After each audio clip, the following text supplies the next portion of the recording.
ਜੀ ਸਤਿ ਸ੍ਰੀ ਅਕਾਲ ਜੀ ਸਾਰਿਆਂ ਨੂੰ। ਉਮੀਦ ਕਰਦੇ ਹਾਂ ਕਿ ਤੁਹਾਡੀ ਜਿਹੜੀ ਨੈਸ ਦੀ ਪ੍ਰੈਪਰੇਸ਼ਨ ਹੈ ਬਹੁਤ ਹੀ ਵਧੀਆ ਤਰੀਕੇ ਨਾਲ ਚੱਲ ਰਹੀ ਹੈ। ਸੋ ਇਸ ਵੀਡੀਓ ਦੇ ਵਿੱਚ ਅਸੀਂ 8ਵੀਂ ਕਲਾਸ ਦਾ ਜਿਹੜਾ ਸਾਇੰਸ ਦਾ ਕੁਇਜ਼ ਨੰਬਰ 8 ਹੈ ਰਿਲੇਟਡ ਵਿਦ ਟੌਪਿਕ ਫ੍ਰਿਕਸ਼ਨ, ਰਗੜ ਬਲ ਕੀ ਹੈ ਉਹਦੇ ਨਾਲ ਰਿਲੇਟਡ ਜਿਹੜੇ 10 MCQs ਆਏ ਹਨ ਨਾਸ ਬੇਸਡ MCQs ਉਹਨਾਂ ਦੇ ਬਾਰੇ ਡਿਸਕਸ ਕਰਾਂਗੇ। ਸੋ ਫਸਟ ਕੁਐਸਚਨ ਹੈ, ਵਿਦਿਆਰਥੀਆਂ ਨੇ ਦੇਖਿਆ ਕਿ ਫਰਸ਼ 'ਤੇ ਰਿੜ੍ਹਦੀ ਹੋਈ ਗੇਂਦ ਅਚਾਨਕ ਰੁਕ ਜਾਂਦੀ ਹੈ। ਇਹ ਇਸ ਕਰਕੇ ਹੋਇਆ ਕਿਉਂਕਿ ਗੇਂਦ ਉੱਪਰ ਰਗੜ ਬਲ ਲੱਗ ਰਿਹਾ ਹੈ।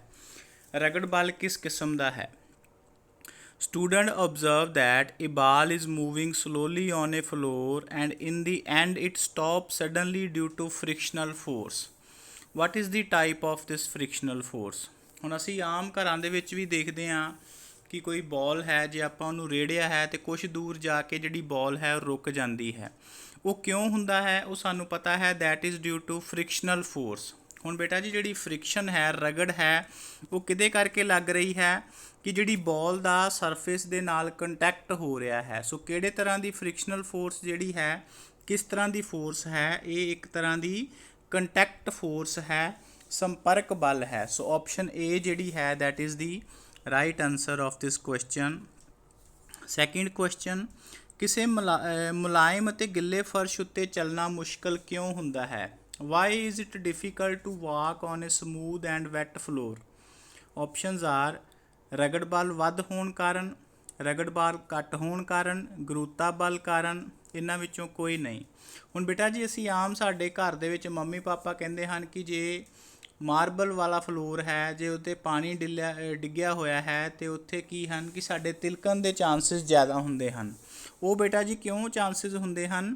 ਕਿਉਂਕਿ ਪਾਣੀ ਦੇ ਨਾਲ ਜਿਹੜਾ ਹੈ ਸਾਡਾ ਕੰਟੈਕਟ ਹੈ ਸਾਡੀ ਬੋਡੀ ਦਾ, ਸਾਡੇ ਪੈਰਾਂ ਦਾ ਜ਼ਮੀਨ ਦੇ ਨਾਲ, ਉਹ ਘਟ ਜਾਂਦਾ ਹੈ। So due to very less friction, ਕਿ ਉਹਦੇ ਨਾਲ ਕੀ ਹੈ ਕਿ ਫ੍ਰਿਕਸ਼ਨ ਘਟ ਜਾਂਦੀ ਹੈ ਤੇ ਸਾਡਾ ਜਿਹੜਾ ਤਿਲਕਣ ਦੇ ਚਾਂਸਿਸ ਜ਼ਿਆਦਾ ਹੋ ਜਾਂਦੇ ਹਨ। ਸੋ ਆਪਸ਼ਨ ਬੀ ਜਿਹੜੀ ਹੈ that is the right answer of this question. Third question, why tires are made circular?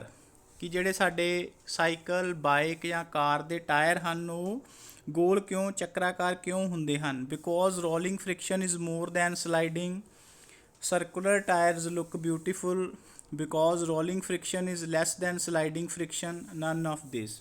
ਹੁਣ ਸਾਨੂੰ ਪਤਾ ਹੈ ਕਿ ਜੇ ਸਾਡੇ ਕੋਲ ਇੱਕ ਪਾਸੇ ਆਪਾਂ ਕਿਸੇ ਬੋਡੀ ਨੂੰ ਰੋਲ ਕਰ ਰਹੇ ਹਾਂ ਤੇ ਇੱਕ ਪਾਸੇ ਉਹਨੂੰ ਰੇੜ ਰਹੇ ਹਾਂ, ਸਲਾਈਡ ਕਰਾ ਰਹੇ ਹਾਂ, ਤੇ ਸਾਨੂੰ ਇਹ ਪਤਾ ਹੋਣਾ ਚਾਹੀਦਾ ਹੈ ਕਿ ਜਿਹੜੀ ਰੋਲਿੰਗ ਫ੍ਰਿਕਸ਼ਨ ਹੈ that is less as compare to sliding friction. ਆਮ ਤੌਰ 'ਤੇ ਤੁਸੀਂ YouTube ਦੇ ਉੱਤੇ ਇੱਕ ਵੀਡੀਓ ਐਕਸਪੈਰੀਮੈਂਟ ਵੀ ਵੇਖਿਆ ਹੋਣਾ ਕਿ ਇੱਕ ਪਾਸੇ ਜੇ ਆਪਾਂ ਬੋਲ ਨੂੰ ਰੋਲ ਕਰ ਦਈਏ ਤੇ ਦੂਸਰੇ ਪਾਸੇ ਇੱਕ ਬਾਕਸ ਨੂੰ ਸਲਾਈਡ ਕਰਾਈਏ ਤੇ ਜਿਹੜਾ ਬੋਲ ਰੋਲ ਹੋ ਰਹੀ ਹੈ ਉਹ ਛੇਤੀ ਜ਼ਮੀਨ ਤੱਕ ਪਹੁੰਚ ਜਾਏਗੀ। ਉਹ ਕਿਉਂ ਪਹੁੰਚ ਜਾਂਦੀ ਹੈ? ਕਿਉਂਕਿ ਜਿਹੜੀ ਰੋਲਿੰਗ ਫ੍ਰਿਕਸ਼ਨ ਹੈ, ਜਿਹੜੀ ਵੇਲਣੀ ਰਗੜ ਹੈ, ਉਹ ਕੀ ਹੈ ਸਲਾਈਡਿੰਗ ਫ੍ਰਿਕਸ਼ਨ ਦੇ ਨਾਲੋਂ ਘੱਟ ਹੈ। ਸੋ ਆਪਸ਼ਨ ਥਰਡ ਜਿਹੜੀ ਹੈ that is the right answer. Very easy question and important one. Fourth question, friction is useful for us. How? It helps us in walking, to apply brakes, to run machines and motors, all of the above. ਹੁਣ ਬੇਟਾ ਜੀ ਇੱਕ ਬਹੁਤ ਹੀ ਵਧੀਆ ਕਹਾਵਤ ਹੈ ਜਾਂ ਕਿਹਾ ਜਾਂਦਾ ਹੈ ਕਿ friction is a necessary evil, ਕਿ ਜਿਹੜੀ ਫ੍ਰਿਕਸ਼ਨ ਹੈ, ਜਿਹੜੀ ਰਗੜ ਹੈ, ਉਹ ਸਾਡਾ ਮਿੱਤਰ ਵੀ ਹੈ ਤੇ ਸਾਡੀ ਦੁਸ਼ਮਣ ਵੀ ਹੈ। ਮਿੱਤਰ ਇਸ ਕਰਕੇ ਹੈ ਕਿ ਸਾਨੂੰ ਜਿਹੜਾ ਹੈ ਉਹ ਜ਼ਮੀਨ 'ਤੇ ਚੱਲਣ ਦੇ ਵਿੱਚ ਸਹਾਈ ਹੁੰਦੀ ਹੈ। ਜੇ ਫ੍ਰਿਕਸ਼ਨ ਨਾ ਹੋਏ ਤੇ ਅਸੀਂ ਜਿਹੜਾ ਹੈ ਆਪਣੀ ਬੋਡੀ ਦਾ ਜਿਹੜਾ ਹੈ ਗ੍ਰਿਪਿੰਗ ਜਿਹੜਾ ਹੈ ਉਹ ਨਹੀਂ ਬਣਾ ਸਕਦੇ, ਅਸੀਂ ਤਿਲਕਣ ਦੇ ਜ਼ਿਆਦਾ ਚਾਂਸਿਸ ਹਨ। ਕੋਈ ਵੀ ਜਿੰਨੀਆਂ ਵੀ ਮੋਟਰਸ ਚੱਲਦੀਆਂ ਹਨ ਜਿਹੜੀਆਂ ਆਪਾਂ ਸਾਈਕਲ ਚਲਾ ਰਹੇ ਹਾਂ, ਬ੍ਰੇਕ ਅਪਲਾਈ ਕਰਦੇ ਹਾਂ, ਅਸੀਂ ਆਪਣੇ ਮੁਤਾਬਕ ਰੋਕ ਸਕਦੇ ਹਾਂ। ਜੇ ਫ੍ਰਿਕਸ਼ਨ ਨਾ ਹੋਏ ਤੇ ਜਿਹੜੀ ਬੋਡੀ ਹੈ ਉਹ ਰਿੜੀ ਜਾਏ, ਐਕਸੀਡੈਂਟ ਹੋਣ ਦੇ ਖਤਰੇ ਹੁੰਦੇ ਹਨ। ਸੋ ਜਿਹੜੀ ਰਗੜ ਹੈ ਉਹ ਸਾਡੀ ਮਿੱਤਰ ਵੀ ਹੈ ਤੇ ਦੁਸ਼ਮਣ ਵੀ ਹੈ। ਸੋ ਆਪਸ਼ਨ ਏ ਵੀ ਬਿਲਕੁਲ ਸਹੀ ਹੈ, ਇਹ ਸਾਨੂੰ ਚੱਲਣ ਦੇ ਵਿੱਚ ਸਹਾਇਕ ਹੁੰਦੀ ਹੈ। ਬ੍ਰੇਕਸ ਅਪਲਾਉਣ ਦੇ ਵਿੱਚ ਵੀ ਜਿਹੜਾ ਫ੍ਰਿਕਸ਼ਨ ਹੈ, ਸਾਡੇ ਸਾਈਕਲ ਦੀਆਂ ਬ੍ਰੇਕਸ ਜਿਹੜੀਆਂ ਹਨ ਉਹ ਫ੍ਰਿਕਸ਼ਨ ਦੇ ਕਰਕੇ ਹੀ ਲੱਗਦੀਆਂ ਹਨ। ਮਸ਼ੀਨਸ ਜਿੰਨੇ ਵੀ ਸਾਡੇ ਘਰਾਂ ਦੇ ਵਿੱਚ ਮੋਟਰਸ ਚੱਲ ਰਹੀਆਂ ਹਨ, ਸੋ ਉਹਦੇ ਵਿੱਚ ਵੀ ਜਿਹੜੀ ਫ੍ਰਿਕਸ਼ਨ ਹੈ ਉਹ ਬਹੁਤ ਸਹਾਇਕ ਹੁੰਦੀ ਹੈ। ਸੋ ਇਹਦਾ ਜਿਹੜਾ ਰਾਈਟ ਆਨਸਰ ਹੈ option D, all the above they are right for friction. Fifth question, car truck and buses ਦੇ ਟਾਇਰ ਝਰੀਦਾਰ ਕਿਉਂ ਹੁੰਦੇ ਹਨ?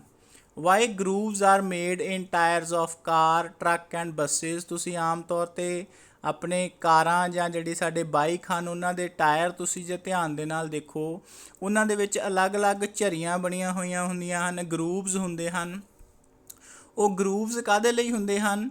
ਉਹ ਗਰੂਵਸ ਤਾਂ ਹੁੰਦੇ ਹਨ ਕਿ ਜਿਹੜੀ ਟਾਇਰ ਦੀ ਸੜਕ ਦੇ ਨਾਲ ਜਿਹੜੀ ਪ੍ਰੋਪਰ ਪਕੜ ਬਣ ਸਕੇ, ਪ੍ਰੋਪਰ ਫ੍ਰਿਕਸ਼ਨ ਜਿਹੜੀ ਹੈ ਉਹ ਵੱਧ ਹੋਣ ਕਰਕੇ ਜਿਹੜਾ ਸਾਡਾ ਟਾਇਰ ਹੈ ਉਹ ਸਕਿਡ ਨਾ ਕਰੇ, ਸਲਿੱਪ ਨਾ ਕਰੇ ਅਤੇ ਜਿਹੜਾ ਸਾਡਾ ਬਾਈਕ ਹੈ ਉਹਦਾ ਬੈਲੈਂਸ ਵੀ ਬਣਿਆ ਰਹੇ। So that is due to increase friction. So ਇਹਦਾ ਜਿਹੜਾ ਰਾਈਟ ਆਨਸਰ ਹੈ ਉਹ ਰਗੜ ਬਲ ਨੂੰ ਵਧਾਉਣ ਕਰਕੇ ਜਿਹੜੇ ਆਪਾਂ ਉਹਨਾਂ ਦੇ ਵਿੱਚ ਜਿਹੜੀਆਂ ਝਰੀਦਾਰ ਟਾਇਰ ਰੱਖੇ ਜਾਂਦੇ ਹਨ। ਸੋ ਬੀ ਆਪਸ਼ਨ ਜਿਹੜੀ ਹੈ that is the right answer. 6th question, ਰਗੜ ਨਾਲ ਡੈਸ਼ ਪੈਦਾ ਹੁੰਦੀ ਹੈ। Friction produces cooling, ice, steam, heat. So ਬਹੁਤ ਹੀ ਈਜ਼ੀ ਕੁਐਸਚਨ ਹੈ। ਰਗੜ ਦੇ ਨਾਲ ਕੀ ਹੈ? ਗਰਮੀ ਪੈਦਾ ਹੁੰਦੀ ਹੈ। ਤੁਸੀਂ ਆਪਣੇ ਹੱਥਾਂ ਨੂੰ ਹੀ ਦੇਖ ਲਓ, ਦੋ ਹੱਥਾਂ ਨੂੰ ਆਪਾਂ ਆਪਸ ਦੇ ਵਿੱਚ ਰਗੜਦੇ ਹਾਂ ਅਤੇ ਸਾਡੇ ਜਿਹੜੇ ਹੱਥ ਹਨ ਉਹ ਗਰਮ ਹੋ ਜਾਂਦੇ ਹਨ। ਉਹ ਕਿਉਂ ਹੋ ਜਾਂਦੇ ਹਨ? ਦੈਟ ਇਜ਼ ਡਿਊ ਟੂ ਰਗੜ ਬਲ, ਫ੍ਰਿਕਸ਼ਨ ਦੇ ਕਰਕੇ ਜਿਹੜੀ ਹੈ ਉਹ ਗਰਮੀ ਪੈਦਾ ਹੁੰਦੀ ਹੈ। ਹੀਟ ਜਿਹੜੀ ਜਨਰੇਟ ਹੁੰਦੀ ਹੈ ਜਿਹਦੇ ਕਰਕੇ ਸਾਡੇ ਹੱਥ ਗਰਮ ਹੋ ਜਾਂਦੇ ਹਨ। ਸੋ ਆਪਸ਼ਨ ਡੀ ਜਿਹੜੀ ਹੈ that is the right answer of this question. 7th question, carrom board ਉੱਤੇ ਪਾਊਡਰ ਕਿਉਂ ਛਿੜਕਿਆ ਜਾਂਦਾ ਹੈ? Why talcum powder is spread on carrom board. ਅਸੀਂ ਘਰਾਂ ਦੇ ਵਿੱਚ ਜਦੋਂ ਵੀ ਕੈਰਮ ਬੋਰਡ ਖੇਡਦੇ ਹਾਂ ਅਸੀਂ ਉਹਦੇ ਉੱਤੇ ਥੋੜ੍ਹਾ ਜਿਹਾ ਪਾਊਡਰ ਪਾ ਦਿੰਦੇ ਹਾਂ ਤਾਂ ਜੋ ਜਿਹੜਾ ਸਟਾਈਗਰ ਹੈ ਉਹ ਈਜ਼ਲੀ ਜਿਹੜਾ ਹੈ ਕੈਰਮ ਬੋਰਡ ਦੇ ਉੱਤੇ ਆਸਾਨੀ ਨਾਲ ਮੂਵ ਕਰ ਸਕੇ ਅਤੇ ਸਾਨੂੰ ਘੱਟ ਜ਼ੋਰ ਲਗਾਉਣਾ ਪਏ। ਸੋ ਇਹਦਾ ਰਾਈਟ ਆਨਸਰ ਕੀ ਹੈ? To reduce friction. ਅਸੀਂ ਫ੍ਰਿਕਸ਼ਨ ਨੂੰ ਘਟਾਉਣ ਦੇ ਕਰਕੇ ਪਾਊਡਰ ਛਿੜਕਦੇ ਹਾਂ। To make the surface of carrom board smooth. ਅਤੇ ਪਾਊਡਰ ਦੇ ਨਾਲ ਕੀ ਹੈ ਕਿ ਜਿਹੜਾ ਸਾਡਾ ਕੈਰਮ ਬੋਰਡ ਦਾ ਸਰਫੇਸ ਹੈ ਉਹ ਵੀ ਸਮੂਥ ਹੋ ਜਾਂਦਾ ਹੈ। ਇਹ ਵੀ ਬਿਲਕੁਲ ਸਹੀ ਹੈ। To make the carrom coin move ਲੋਂਗਰ distance. ਜੇ ਫ੍ਰਿਕਸ਼ਨ ਘੱਟ ਹੋਏਗੀ ਅਤੇ ਜਿਹੜਾ ਸਾਡਾ ਸਟਾਈਗਰ ਹੈ ਉਹ ਵੀ ਜ਼ਿਆਦਾ ਦੂਰ ਤੱਕ ਜਾਏਗਾ। ਸੋ ਇਹਦਾ ਜਿਹੜਾ ਰਾਈਟ ਆਨਸਰ ਕੀ ਹੈ ਕਿ ਸਾਰੀਆਂ ਹੀ ਆਪਸ਼ਨ ਬਿਲਕੁਲ ਸਹੀ ਹਨ। ਸੋ ਆਪਸ਼ਨ ਡੀ ਜਿਹੜੀ ਹੈ that is the right answer of this question. Question number 8th, ਰਗੜ ਸਾਡੇ ਲਈ ਹਾਨੀਕਾਰਕ ਹੈ।